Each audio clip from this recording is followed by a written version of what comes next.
মাঠের বাইরে তিনি এসেছিলেন ব্যাটম্যানের মুখ খোদাই করা হীরাখচিত সোনার চেইন পরে, আর সবুজ গালিচায় পা রাখতেই যেন সত্যি সত্যি প্রতিপক্ষের জন্য হয়ে উঠলেন এক মূর্তিমান আতঙ্ক। গোল পাননি, কিন্তু 18 বছর বয়সী স্প্যানিশ উইঙ্গার লামিন ইয়ামালের অতিমানবীয় ড্রিবলিং আর জাদুকরী কৌশলে লস অ্যাঞ্জেলেসে খড়কুটোর মতো উড়ে গেল অস্ট্রিয়া। 3-0 গোলের এক দাপুটে জয়ে 2026 বিশ্বকাপের শেষ 16 টিকিট নিশ্চিত করল লুইস দে লা ফুয়েন্তের শিষ্যরা। ম্যাচের শুরু থেকেই গতির ঝড় তোলে স্পেন। ম্যাচের প্রথম ডেডলকটা ভাঙেন টুর্নামেন্টে দুর্দান্ত ফর্মে থাকা মিকেল ওয়ারসাবাল। বাম প্রান্ত থেকে মার্ক কুকুরেয়ার এক নিখুঁত মাপা ক্রসে প্রথম স্পর্শেই বল জালে জড়ান তিনি। অস্ট্রিয়ান গোলরক্ষক আলেকজান্ডার শ্লাগারের স্রেফ চেয়ে দেখা ছাড়া আর কিছুই করার ছিল না। এর আগে জন্ম নেয় এক বিতর্ক। লামিন ইয়ামালের কর্নার থেকে তৈরি হওয়া জটলায় বল জালে জড়িয়েছিলেন কুকুরেয়া, কিন্তু রেফারি গ্লেন নিওবার্গ গোলরক্ষক শ্লাগারকে ফাউল করার অভিযোগে গোলটি বাতিল করেন।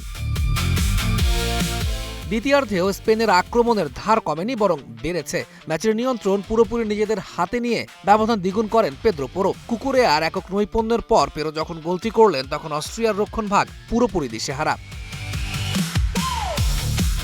এর কিছুক্ষণ পর আবারও দৃশ্যপটে কুকুরেয়া ডিফেন্স চেরা ক্রস, আর সেখান থেকেই নিজের দ্বিতীয় এবং টুর্নামেন্টের চতুর্থ গোলটি করে অস্ট্রিয়াকে ম্যাচ থেকে পুরোপুরি ছিটকে দেন ওয়ারসাবাল।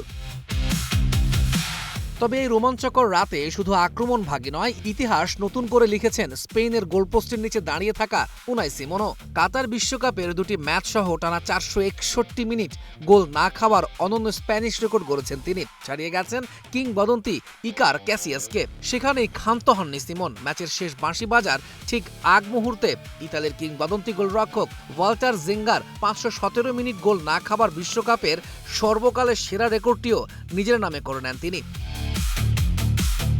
গোলের খাতায় নাম তুলতে না পারলেও পুরো ম্যাচের আলো কেড়ে নিয়েছেন লামিন ইয়ামাল। তাকে রুখতে অস্ট্রিয়ান কোচ রালফ রাংনিক তার নিয়মিত মিডফিল্ডার কনরাড লাইমারকে লেফট ব্যাকে খেলিয়েছেন, যাতে ইয়ামালের গতি ও স্কিলের বিরুদ্ধে শারীরিক শক্তি ব্যবহার করা যায়। কিন্তু ইয়ামাল ছিলেন যেন অপ্রতিরোধ্য। দুইবার লাইমারের সাথে নাটমেক, নোলুক পাস, কখনো আবার ডান প্রান্ত দিয়ে ভিতরে ঢুকে দূরপাল্লার জোরালো শটে কাঁপন ধরিয়েছেন অস্ট্রিয়ান গোলরক্ষকের বুকে। ম্যাচের ঠিক শেষ দিকে তার একটি নিশ্চিত goal line shot David Alaba ফিরিয়ে না দিলে স্কোর লাইন 4-0 হতে পারত। ম্যাচ শেষে তাই সুপেরিয়র প্লেয়ার অব দ্য ম্যাচও নির্বাচিত হয়েছেন ইয়ামাল। স্পেন মানেই শুধু বল পজিশন ধরে রাখা নয়, নিকো উইলিয়ামস আর ইয়ামালদের আগমনে এই দলে যোগ হয়েছে কাউন্টার অ্যাটাকের বিধ্বংসী গতি। তবে সবচেয়ে চোখে পড়েছে বল হারানোর পর স্পেনের অদম্য মানসিকতা। তাই তো লুইস দে লা ফুয়েন্তের এই দলটিকে এখন ফুটবল পণ্ডিতরা বিশ্ব চ্যাম্পিয়ন ফ্রান্সের সবচেয়ে বড় প্রতিদ্বন্দ্বী হিসেবেই দেখছেন। তৌহিদুল ইসলাম, স্টার প্লে।